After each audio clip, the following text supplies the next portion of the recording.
Good night, stranger.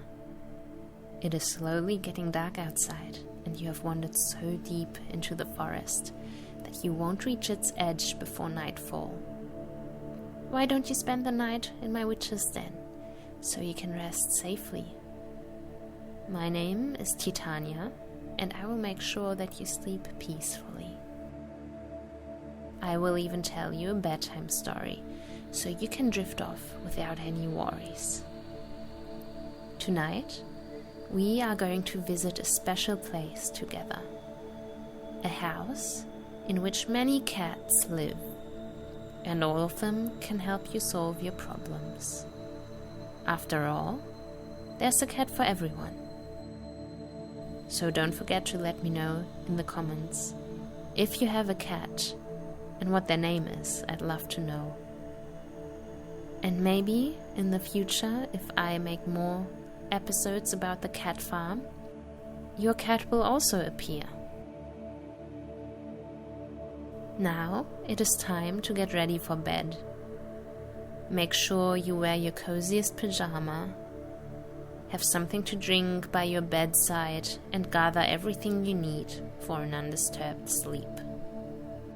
Check if there's anything you still need to do for tomorrow morning, so your brain can slow down properly and you don't have to think of anything in particular during the night. If you still have the device you are listening on in your hand, turn off autoplay if you are on YouTube, or set a sleep timer if you want. In order to set an intention for the night, you can write it in the comments. For example, you could write, "I will fall asleep easily," to claim a peaceful night for yourself. And without further ado, let's start.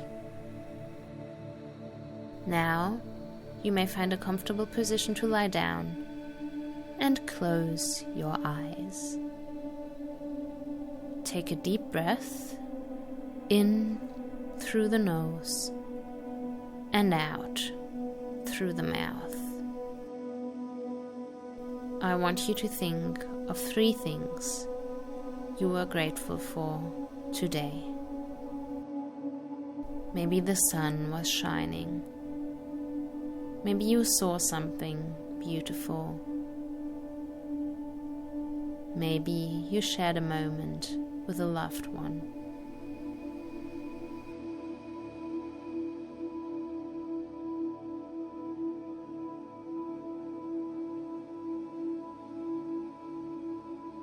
Allow yourself to be grateful for the small things.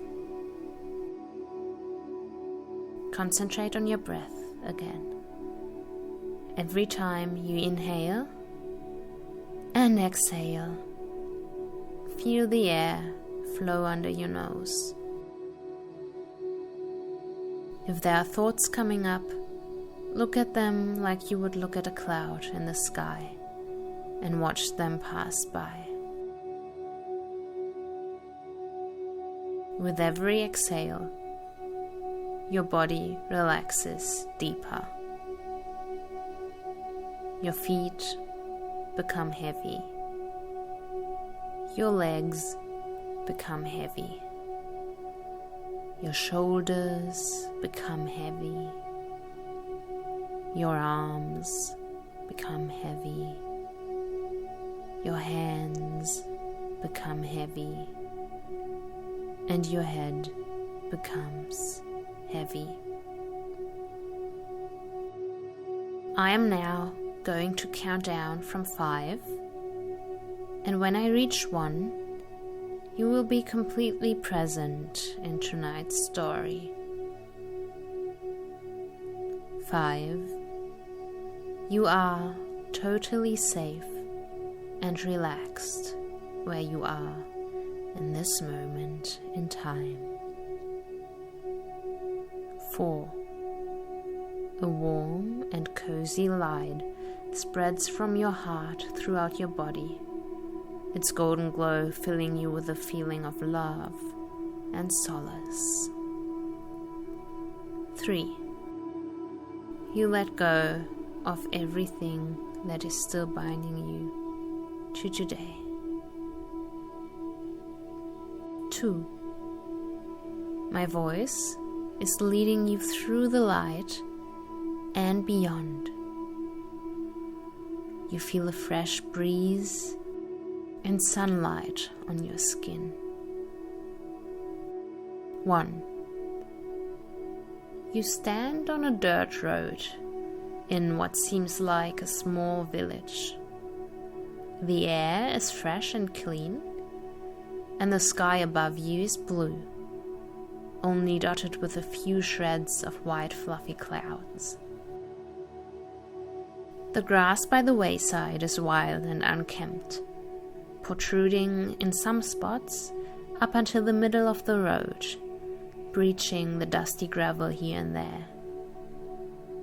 Dandelions and other wildflowers peek through the green, and a peacock butterfly lands on the yellow blossoms of a cat's clover.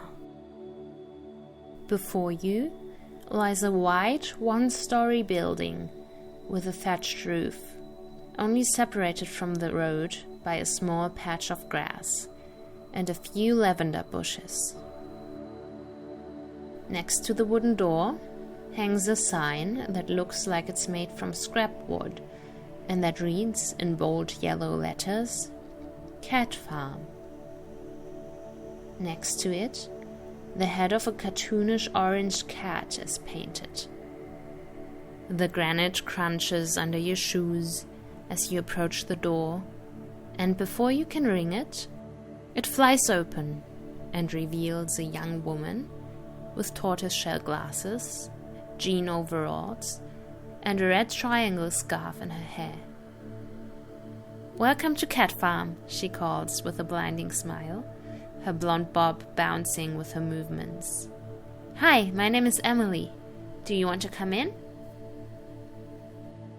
You introduce yourself and step into the house, where you are met with a compact tiled hallway, with a few shoes on a rack to your right and a hall cupboard to your left. "You can take off your shoes," Emily says, and you comply, placing them on the rack. "We currently have 8 cats on the farm," she continues. "All of them have their own little personalities." Pressing down the golden handle of the wooden door leading into the house, she opens it and looks down. A little tortoiseshell cat sits behind the door quietly and slips into the hallway, sliding around your legs without looking straight at you. "This is Sissy. She doesn't like other cats, so she mostly stays here in the living room. You can hold out your hand to her. She likes humans, especially if they spend time with her and do whatever she wants." You kneel down to be on the same level with the small cat, stretching out your fingers with the back of your hand pointing up. Sissy sniffs them carefully, and you can feel her breath grazing your skin. Her green eyes look at you intently, and her front paws are tiny, 2 little black dots on the light tile floor. Then she slowly rubs her chin against your hand, before she continues to weasel around you and Emily without touching you directly. The living room is spacious, 2 plush sofas with flower patterns sitting on a rough rug next to a chimney, and wooden posts supporting the ceiling. "We need to feed her here," Emily explains. "She doesn't want to share her food for one, but she also has a lot of allergies, so she can only eat special kind of food." Rising on her tiptoes, Emily grabs a can of cat food standing high up on one of the cupboards where Sissy can't reach, and hands it to you, along with a small fork she produced from somewhere. Sissy starts crying aggressively, but her voice is so soft that it doesn't make much of a noise. Impatiently, she bumps her head against Emily's and your calves with enthusiasm. "Put some in the feeding bowl over there, but only a tiny bit. It's her lunch, and the cats only get that because they would be insufferable otherwise. You scoop up a tiny amount of cat food from the can and drop it into the bowl, squishing it a bit with the tines. When you retreat, Sissy immediately lunges at the bowl and begins eating greedily. "Now we can go to meet the other cats," Emily says, turning to you. "But if you need someone who will just hang around you, who will tell you when she wants to eat or be pet, or where she wants to sit, you can come around to visit Sissy." Emily opens the door on the right wall of the room that leads to a small dining room with an adjacent kitchen. There's a big tiled stove against the living room wall and a wooden table placed next to a matching corner seat. On the floor, 4 more food bowls are lined up next to the stove, most of them empty, only the remains of some cat food clinging to the ceramics. "Let's see," Emily hums, lifting her index finger to her lips in thought. Then she calls out, "Abraxas, come here, boy." A trill sounds from the kitchen, and a slim black cat comes running into the room, looking at Emily expectantly out of yellow eyes. "Bring me the newspaper, won't you?" Emily tells the cat, enunciating every word clearly. Abraxas spins around and returns to the kitchen, then squeezes through a cat flap in the garden door. With a rustling sound, it soon opens again, and a rolled-up newspaper flies through it, followed by Abraxas, who picks the roll up again and trots over to Emily, so he can drop it at her feet. "Thank you," she says, and pats his head. "Wait, he can actually understand that?" you ask incredulously. "He's very smart," Emily explains. "He belongs to a woman who exercises him well. He's the best cat if you are active and like to solve problems." Picking up the newspaper, she continues, "I can use this to change the litter tray. And you," she says with a groan, "can meet Abraxas' sister. She's much lazier and more nonchalant than him, but if he's close by, she is too. Don't tell her I said that, though." When you get to the little corridor between the kitchen and the garden door, you jump when you turn your head to your left and are met with the blue eyes of a white cat who is perched on a floating shelf on the wall. Her eyes are half closed, but she's looking at you, and Emily chuckles. "There she is. Be polite and say hello, Aphrodite," she coos, and then, addressing you, "I wouldn't pet her when she is so high up. She's feeling mighty superior right now. But maybe she will come down later. Let me change this litter tray quickly." While Emily is busy, you sit on a chair in the corner of the corridor, facing out the window and allowing a nice view into the fenced garden. After a few minutes, a movement catches the corner of your right eye, and you see Aphrodite getting up, stretching her body along as she climbs down from shelf to shelf. When she reaches the lowest one next to you, she hesitates for a bit, eyeing the floor and then your chair, before she decides to jump on your lap. Her little paws dig into your thighs as she spins around once, twice, and then settles into a little warm loaf. "Oh," Emily says when she looks at you. "She likes you. What an honor. I'll be back once I'm done cleaning this. I'll let you guys spend some time together." Emily leaves, and after a while, Aphrodite starts purring. You smoothen your fingers over her head and rub them between her ears.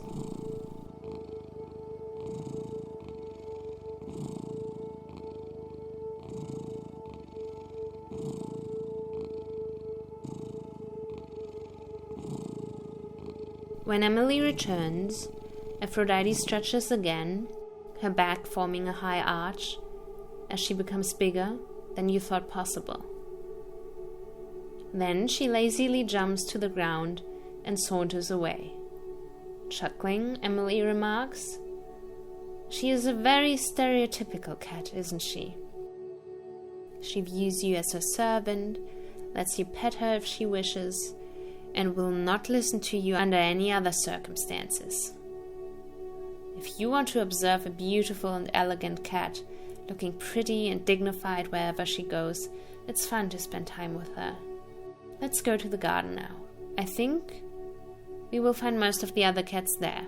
Emily offers you a pair of green slippers and you slide your feet in. Stepping through the garden door, Emily holds it open for you and you walk outside into the fresh air. The lawn of the garden is green and lush, and around the fence, flower bushes and a few small trees grow, attracting insects. In the middle of the lawn, like a little black sphere, sits a round tuxedo cat. Her head is completely black, with only a rounded white chest spot and wide round paws. This is Tipsy. She is kind of the matriarch of this group. She's very quiet, but she knows what she wants. She knows how to knock on the door with her paws, and if she wants company, she will just sit in your vicinity without touching. She also seems to know the other cats well. When she knows that another cat needs to see something, she will take them along. And she doesn't meow unless she is with other cats. It's like she's saving her energy for those who actually understand her. Every day she teaches me to be clear in what I want. Speaking of other cats, right in this moment you notice a big Maine Coon with a brown tabby pattern stalking over the lawn towards Tipsy. Its ears with the lynx tips are perked up, and it stops a few meters in front of the tuxedo cat. And the contrast in size becomes apparent immediately. "Here comes Zora," Emily says, "one of our big Maine Coons. She's super confident and adventurous. She wants to meet everyone and go everywhere." As if on cue, Zora turns her head and spots you, meowing loudly before she walks over to you enthusiastically. When she doesn't stop rubbing against your leg with significant force, Emily encourages you. You can pet her. She loves physical contact. Happily, you squat to run your fingers through the thick long hair that feels almost like wool. You can immediately feel how warm Zora's coat is underneath, her body heat radiating off of her and warming your hand. "Let's see if we can find her brother Bracco," Emily says. "I'm sure Zora will come along. She's always happy to be included, and if you want to discover something new, she is glad to accompany you." Zora follows you as you leave, and strolling through the garden, you walk past a small shed, and on its black roof sits an animal that, at first sight, you assume must be a dog. But as you come closer, the fur ball lifts a head, big brown ears with tufts at the ends perking up. The cat unfurls to its full size, and 4 giant white paws are revealed, along with a bushy tail. In contrast to his sister, Bracco is not only bigger, but also more elegant. His coat looks longer and silkier, and his color pattern is more distinguished, with a white chest spot interrupting the tabby stripes. "Hello, Bracco," Emily says with a sweet voice. The big cat smells her outstretched hand shyly, and does the same with yours, when you imitate Emily. "He's so wary always," Emily explains. "His sister's always out and about, and he stays behind waiting for her to come back. But when she's gone for a long time, he pulls himself together and goes looking for her." Zora jumps onto the shed with one powerful leap, and Bracco approaches her right away, sniffing her snout and pressing his body against hers. Don't we all want someone who overcomes their limits for us? Emily muses, and you nod, smiling at the two cats who now lie stretched out on the roof, only centimeters apart. We have found almost everyone, Emily says. Only 2 cats are missing now. But I have an idea where at least one of them is. Approaching a garden strip next to the side of the farmhouse, you step into an area that lies in the blazing sun. Between the bushes and ferns lining the house wall lies a grey tabby cat, eyes closed, looking satisfied. Its fur looking very light in the sun. This is Fritz. He's an old man now, so he just does what he enjoys, sitting in the sun next to the cat grass or on someone's lap when he likes it. Every time I look at him, I come to the resolution that I want to enjoy the little moments more too. Fritz cracks his eyes open and lets out a raspy meow. I think we are allowed to pet him, Emily says, but only to say hello.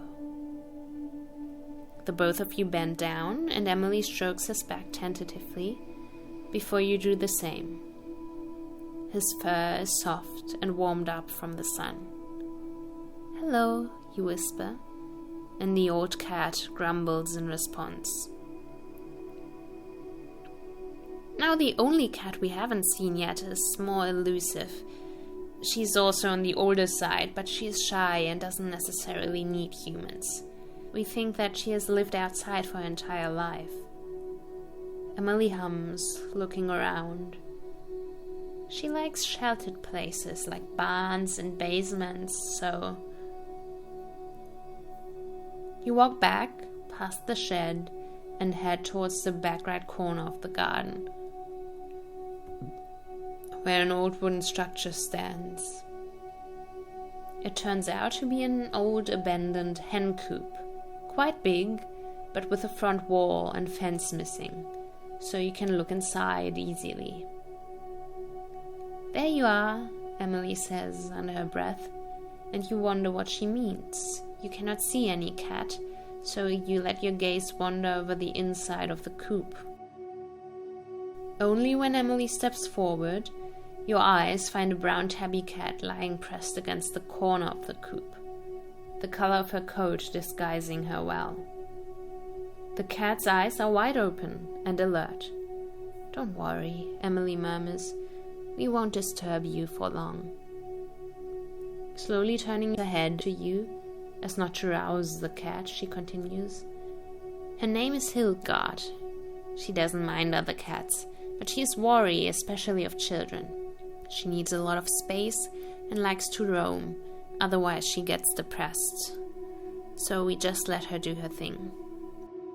Hildegard's ears flick toward you, but she doesn't attempt to get up or run. If you want to watch an animal from afar and like to spend a lot of time alone, she's the cat for you, Emily says. After that, you leave Hildegard alone to return to the house. You have to lift your hand so the afternoon sun doesn't blind you. It sits closer to the horizon now than when you arrived, and as soon as Emily opens the garden door, she asks you, which cat would you want to spend time with right now? Which cat is the one you can relate to the most at the moment? You take your time to think about your answer before you reply.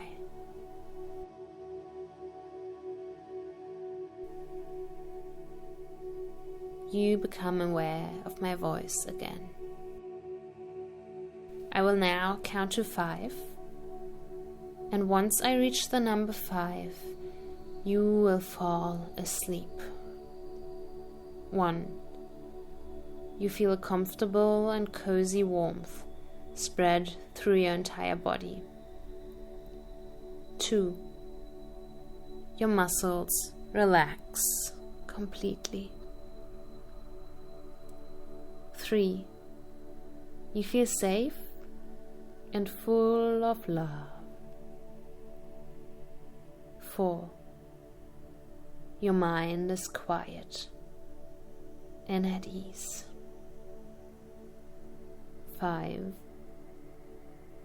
You drift off into a sound and restful sleep.